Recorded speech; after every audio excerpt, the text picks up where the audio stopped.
كل سنة وانتوا طيبين، عاملين ايه؟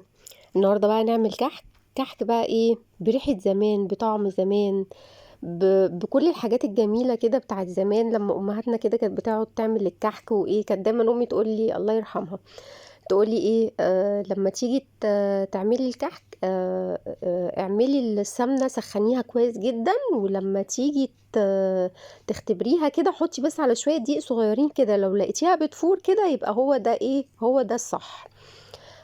فالكحك ده بقى هنعمله ايه؟ بالسمنة المقدوحة زي ما بيقولوا كده، زي امهاتنا وجداتنا زمان لما كانوا بيعملوه. بيطلع ناعم جدا وجميل جدا، هو بس بيبقى حامي شوية على المعدة، بس في ناس ما بتحبش غير السمن غير الكحك اللي بالسمنة المقدوحة. بصوا بقى، انا هنا عندي، انا حاطه 2 كيلو دقيق هعملهم، بس انا هقول لكم مقدار كيلو واحد عشان اللي عايز يعمل ايه كميه صغيره.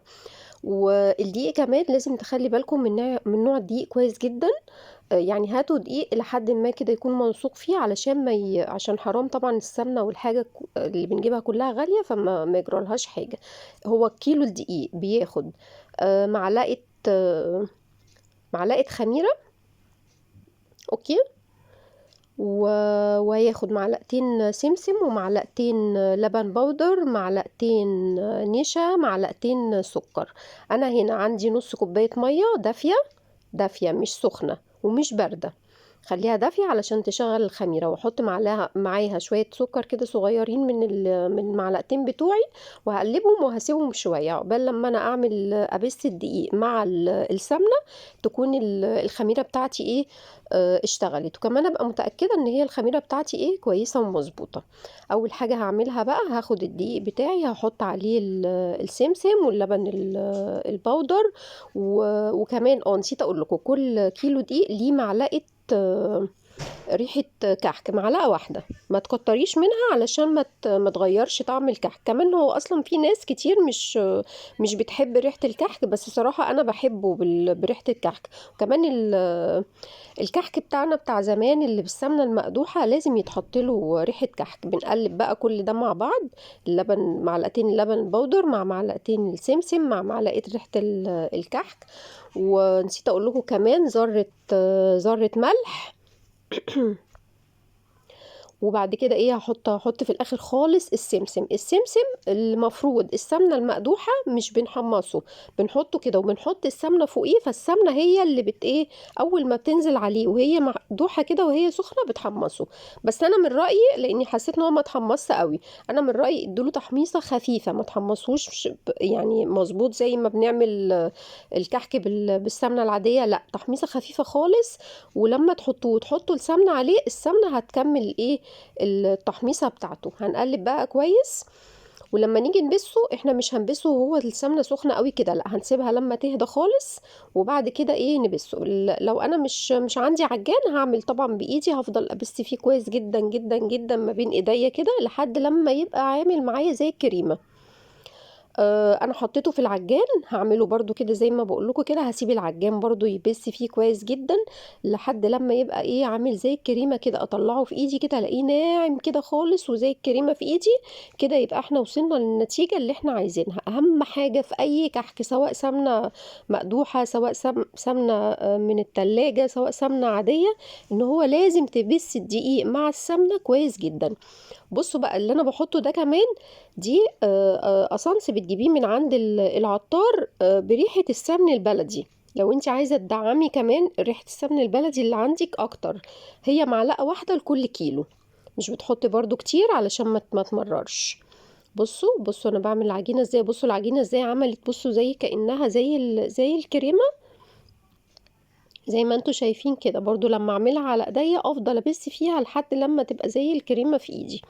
انا عملت الخميرة بتاعتي في نص كوباية مية، هو المفروض كيلو الدقيق بياخد من كوباية الا ربع لكوباية مية، بس انا في الاول بحط نص كوباية اللي هي عملتها في الخميرة، وبعد كده بزود ايه شوية بزود المية شوية بشوية لو لقيته ايه محتاج، لان السوائل بتنشف العجينة بتاعت الكحك، فاحنا بنحاول نقلل السوائل على قد ما نقدر.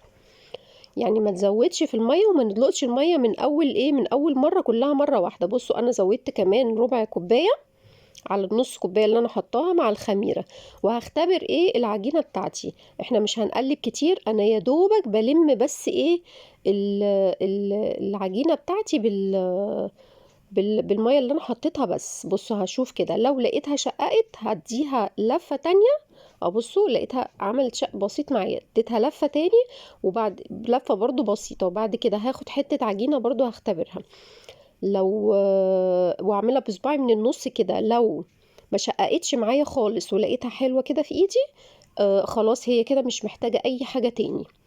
هاخدها بقى معايا، هطلعها معايا، ومش هنسيبها تخمر ولا اي حاجه خالص، احنا مش بنسيبه يخمر. انا بس بسيب العجينه ترتاح عقبال بقى ما احضر الصاج بتاعي، عقبال لما اشغل الفرن بتاعي. وخلاص على كده الفرن بتاعي هنشغله على درجه حراره 160 170 بالكتير. النار تبقى هاديه خالص علشان الكحكايه بتاعتي تستوي من جوه وتستوي من بره. من جوه تبقى ما تبقاش عجينه، ومن بره تحمر براحتها كده بالراحه، وتحمر من تحت وتحمر ايه، وتحمر من فوق كويس تمام. بصوا زي ما انتوا شايفين كده انا بعمل ايه، انا بكورها بعمل الصف كله او نص صف، يعني ما تحاولوش تزودوا عن كده. وبروح عاملاه بالبصمه بتاعتي او بالمنقاش زي ما انتوا عايزين.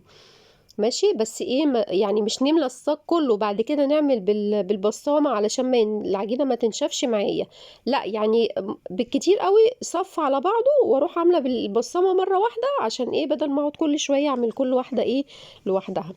وعاده انا بعمل ايه في اي حاجه بعملها في النواعم بتاعه العيد كلها، باخد كام واحده كده بعملها في صاج وادخلها الفرن تستوي عقبال لما ايه اعمل صاج كبير. ليه بقى؟ لان مهما كنتي انتي واثقه من مقاديرك، ومهما كنتي انتي واثقه من الحاجه اللي انتي برضو بتعمليها، لازم تطمني. ليه؟ زي ما بنقول الخامات كلها غاليه والحاجه كلها غاليه، فايه مش مستعدين ان احنا نخسر الفلوس بتاعتنا على ممكن تكون ايه اي غلطة بسيطة، نكون احنا نسينا اي حاجة، نكون حاجة ما خدناش بالنا منها. وبرضو اطمن من التسوية بتاعة الفرن. فانا بصراحة متعودة بعمل كده في كل حاجة بعملها، سواء كحك بسكوت غريبة اي حاجة بعملها، باخد كام واحدة اتنين تلاتة كده احطهم في الفرن يتعملوا عقبال لما اقعد ايه اعمل شويه. او بصوا عملتها ايه، بصي ولا فرشت ولا عملت ولا اي حاجه، زي الفل، زي ما دخلت زي ما خرجت. بجد تحفه تحفه، جميل قوي قوي. اللي بيحب الكحك